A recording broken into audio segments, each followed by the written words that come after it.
What's the dumbest reason someone ever refused to believe the truth I was walking through school and spotted a wallet just lying there on the floor? Being a normal, semi-decent human, I picked it up and headed to the lost and found, because apparently I was raised right. I handed it over expecting it. Least a thank you, or maybe a small nod of basic human gratitude. But instead, the lady behind the desk looked at me like I had just confessed to a bank robbery. I was about to ask if everything was okay when she picked up the phone and called the principal, and within seconds, he stormed in like I had. Set the school on fire. They grabbed the wallet and marched me to the office without a single word of explanation. I sat down, still confused, when the principal leaned in all serious and said, "So, you stole this wallet?" I blinked. "I literally just brought it here." He nodded, like that somehow proved I was guilty. Exactly what? How does that make sense? Why would I take something only to hand it in? They hit me with the dumbest logic I've ever heard. Well, the wallet was stolen. Yes, I know, that's why I returned it. I explained everything, even told them the exact spot. I found it, begged them to check the cameras, but they wouldn't listen. Instead, they said I could get suspended. I was done. I called my dad 15 minutes later. He walked into the office, calm, but clearly not in the mood.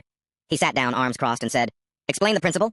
Repeated the whole ridiculous story. My dad waited until they were finished, then looked at them in complete disbelief and said, "So you're accusing my son with zero evidence?" Silence. My dad leaned forward and said, "Check the cameras." The principal cleared his throat, looked uncomfortable, and suddenly it was all over. No suspension, no apology. They just gave me back my backpack and mumbled, "You can go." We were almost out the door when my dad turned and said, next time he finds a wallet, he's keeping it. They never brought it up again.